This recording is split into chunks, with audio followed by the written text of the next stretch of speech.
A solo unas calles del centro histórico se levanta un edificio que, a primera vista, podría confundirse con una sede gubernamental. Y no es casualidad, durante muchos años ese fue exactamente lo que fue. Hoy, sin embargo, tendremos la oportunidad de entrar y descubrir los secretos que resguarda uno de los museos más jóvenes, pero también con una de las historias más ricas del país. Acompáñenme a recorrer el Museo Vivo del Muralismo. Este museo, ubicado a pocas calles del Zócalo, fue declarado museo el 25 de septiembre de 2024, como un acto de restitución cultural al pueblo de México. De hecho, su primer aniversario, que fue hace algunas semanas, fue celebrando con un concierto especial a cargo de la Orquesta Sinfónica de Alientos y el Mariachi de la Guardia Nacional. Si gustan entrar a sus redes sociales, podrán ver un video donde su servidor participa por el motivo de su aniversario. A pesar de ser un museo relativamente nuevo, la realidad es que es un complejo arquitectónico muy viejo, conformado por edificios de los siglos XVI, XVII, XVIII y XX. La construcción más antigua es el convento de Santa María de la Encarnación del Divino Verbo, construido en 1594, reconstruido junto a su iglesia entre 1639 y 1648. Posteriormente, en el siglo XVIII, el arquitecto Miguel Constanzo le añadió la torre, la cúpula y el claustro, consolidándolo como uno de los conventos más hermosos de la Nueva España.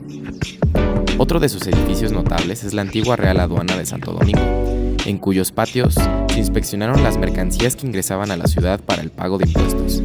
Este inmueble se erigió sobre la que fuera la casa del conquistador Cristóbal de Oñate, construida en 1530. Avanzando al siglo XX, José Vasconcelos encargó al arquitecto Federico Méndez Rivas, entre 1921 y 1922, la adaptación del conjunto para albergar la Secretaría de Educación Pública, un proyecto que implicó la reforma del claustro conventual. La fachada neoclásica fue diseñada por Ignacio Asunzolo, y los tableros escultóricos son obras de Manuel Centurión. Sin embargo, el corazón del recinto son los murales creados por diversos artistas, entre los que destaca Diego Rivera. El museo es increíblemente grande y cuenta con varias secciones. En mi visita logré observar los 3 pisos disponibles y adentrarme en algunas de las salas donde se encuentran diversas exposiciones relacionadas con muralistas y murales. El recinto está organizado de tal forma que expresa muchos simbolismos y datos acerca de su arquitectura y sus obras. Por ejemplo, para Vasconcelos, eran los educadores y el edificio quienes debían guiar al espíritu, promover la cultura y el patrimonio e impulsar la creatividad y el pensamiento. Por ello, planeó un conjunto escultórico que mostrara la mezcla de razas y culturas y encargó a Manuel Centurión 4 bajorrelieves, uno para cada esquina del patio del trabajo, que representan a Grecia y la filosofía, la carabela como símbolo de la enseñanza y la formación religiosa, Buda, representando la sabiduría e iluminación, y Quetzalcóatl, como la unión de lo indígena y lo occidental. Mientras uno se adentra más en el museo, se siente como si todo hubiera estado cuidadosamente planeado para entender una historia y un movimiento que se conectan a través del mundo. Esta visión integral, que buscaba moldear el espíritu nacional a través de la cultura y la educación, fue institucionalizada formalmente con la creación de la Secretaría de Educación Pública. En 1921, bajo el gobierno de Álvaro Obregón, José Vasconcelos fue nombrado ministro de Educación Pública. El establecimiento de la SEP como un organismo fuerte y dinámico se vio favorecido por factores económicos de la época, como la alta producción de petróleo derivada de la Primera Guerra Mundial, y políticos también, gracias a la pacificación lograda por Adolfo de la Huerta. Vasconcelos identificaba la pobreza y la ignorancia como los principales problemas del país y se propuso resolver el segundo mediante una filosofía de educación integral. Su pensamiento, basado en el monismo estético, buscaba abarcar al hombre en su totalidad, su inteligencia, sensibilidad, emotividad y su unión mística con lo absoluto.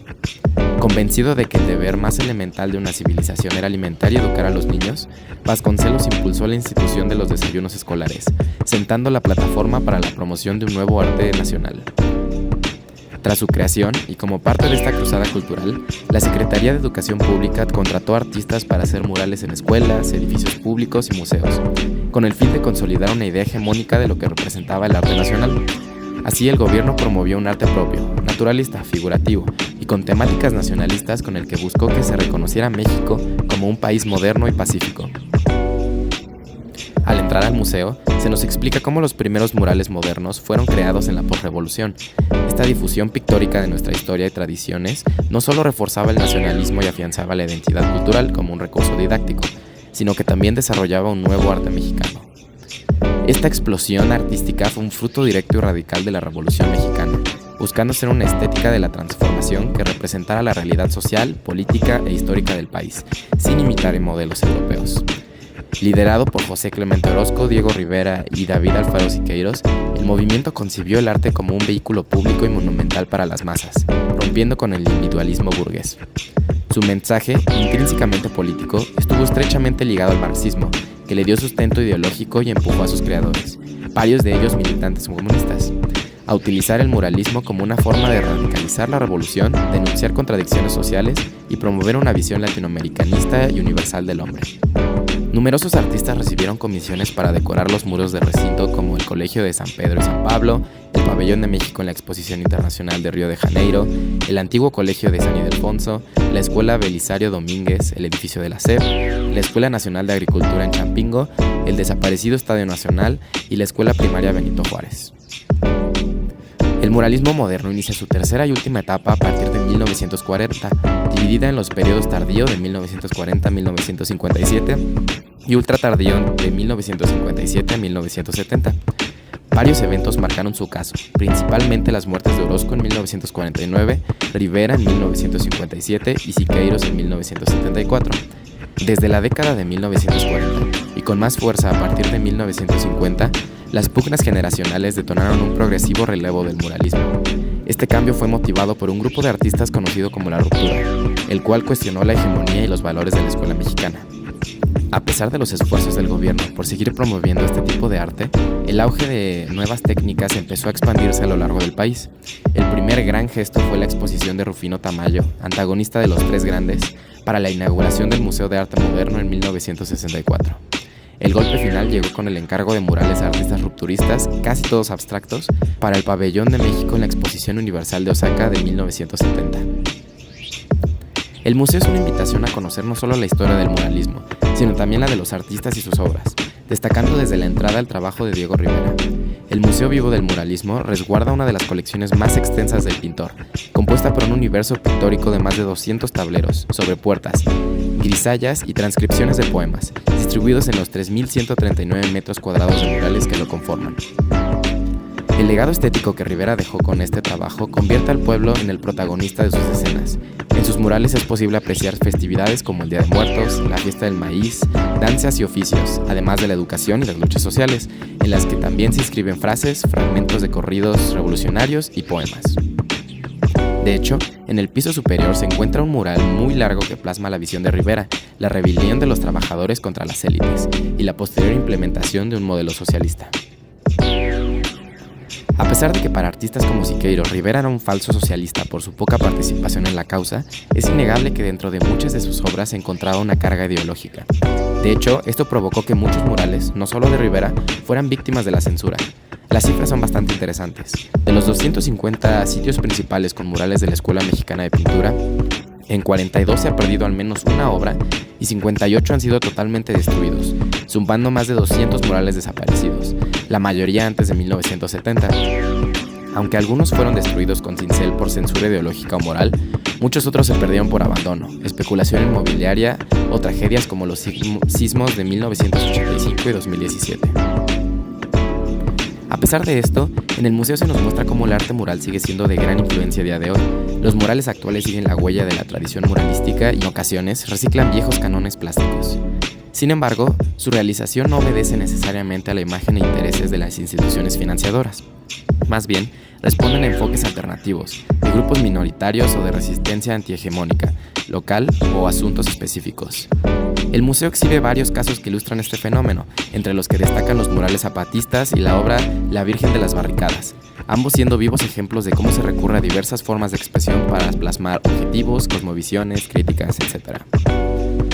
Un museo con una arquitectura tan antigua pero que al mismo tiempo retrata problemáticas tan actuales demuestra que el nombre Museo Vivo del Muralismo no es una simple coincidencia. La manera en que el muralismo ha influenciado en las luchas sociales y políticas sigue siendo evidente hoy en día, aunque bajo formas distintas. Personalmente me encantó cómo el recorrido narra, paso a paso, la construcción de este movimiento, su expansión por el mundo y los esfuerzos por mantenerlo vigente. Es impresionante pensar en la trayectoria que este museo ha tenido a lo largo de los años. La maestra nos contó que antes era un lugar mucho más exclusivo, donde no cualquiera podía entrar, y resulta admirable que ahora el acceso sea libre para todo el público. Me parece que eso refleja con mayor fidelidad los ideales por los que luchaban los artistas del muralismo. Sin embargo, también comparto la visión de que estos murales deberían estar más cerca de a quienes realmente van dirigidos, los trabajadores. Después de todo, ¿cuántos campesinos visitan Bellas Artes, el Museo Vivo del Muralismo o el Poliforum Siqueiros? Da la impresión de que este arte se ha vuelto más un gusto de las élites cultas que una expresión auténtica de inconformidad social. Es interesante pensar cómo el arte mural es hoy admirado y celebrado, mientras que los grafitis callejeros, por ejemplo, que abordan problemáticas actuales con el mismo espíritu crítico, son considerados vandalismo, a pesar de que persiguen las mismas causas.